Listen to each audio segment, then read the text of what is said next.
akan menjelaskan tentang profesi aku, yaitu GIS Officer. Di sini aku absen dulu. Ada Bayu, ada Satria, ada Joy, ada Yohan, ada Atta, Oke, ada semua ya. Nah, aku mulai jelasin nih.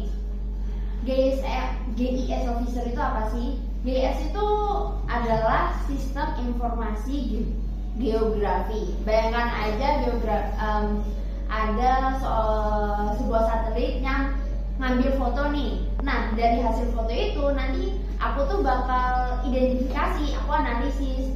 Ini perairannya mana, ini tanahnya jenisnya apa, tanah basah, tanah padat, atau gedung-gedungnya ini udah setinggi apa. Dari satu foto aja atau beberapa foto aku bakal bisa menganalisis itu. Tapi nanti semua itu bakal dibedain, satu layer tentang gedung, satu layer tentang sungai, satu layer tentang tanah, dan semua itu kalau digabungin bakal jadi satu foto yang dihasilkan oleh satelit.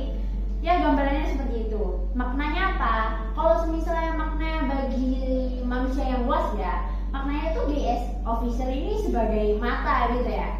Mereka menjelaskan apa yang mereka lihat dengan ilmu mereka, lalu dibandingkan kepada yang membutuhkannya, seperti perusahaan atau mau menjalankan program. Tapi maknanya bagi aku sendiri apa nih? Maknanya bagi aku tuh, aku pingin jadi orang yang terlibat dalam melindungi lingkungannya. Kalau misalnya kamu mau merusak lingkungan atau mau menggunakan lingkungan, tolong perhatikan lingkungannya. Dan supaya itu terjadi, ya aku bisa bantuin jelasin keadaan lingkungannya itu seperti apa. Makanya seperti itu. Tujuannya apa?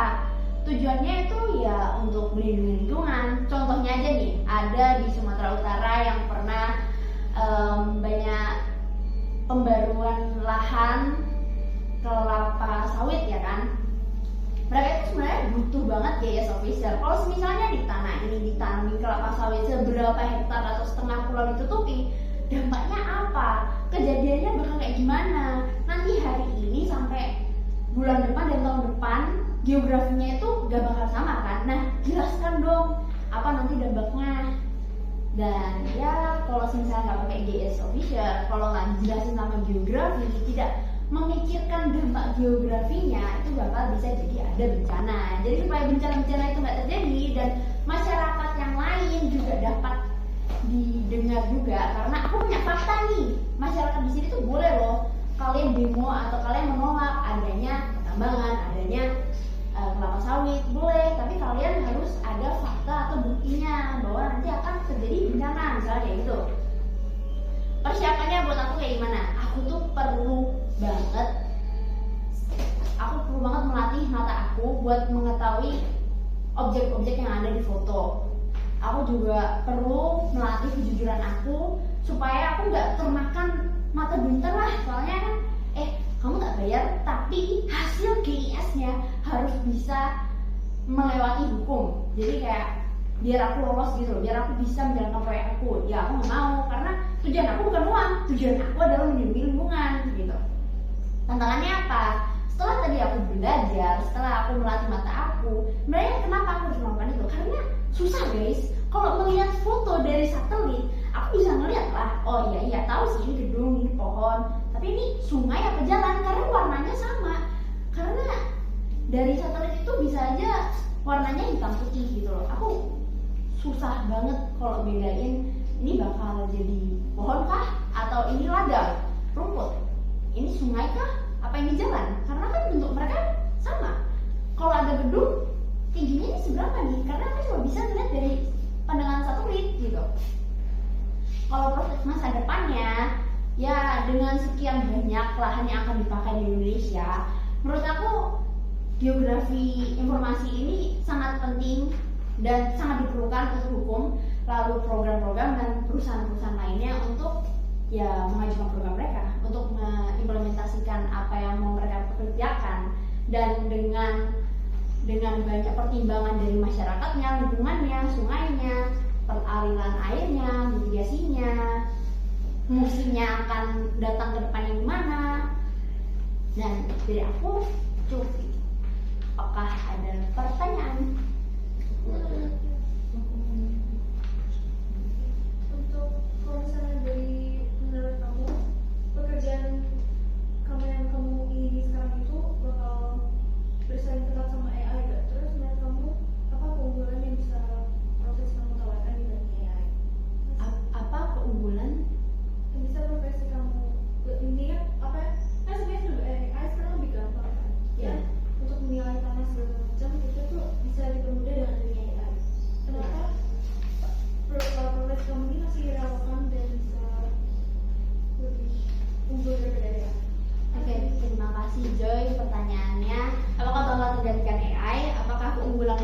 lebih bisa diterima daripada AI. Sebenarnya AI itu nggak bisa menggantikan GIS ini, karena GIS ini juga bekerja sama dengan AI sebenarnya. Data-data yang diambil, perhitung-hitungannya, angkanya, bagaimana aku bisa tahu warnanya, lalu tingkat kebahasannya, itu aku ngambil juga dari AI. Mereka mengukur, tapi aku juga mentranslatekan apa perhitungan itu. Jadi dalam perhitungan ini aku bisa mengasih kesimpulan, oh ini tanda basah, oh ini perlu dijelasin kepada perusahaannya bahwa akan terjadi seperti ini. Itu aku yang menjelaskan.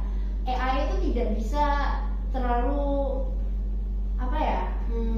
menjelaskan kepada pembisnis atau orang yang punya kepentingan itu dengan persuasif dengan paham dan apa yang mereka butuhkan, pemahamannya levelnya segimana, kan manusia yang bisa mengukur itu.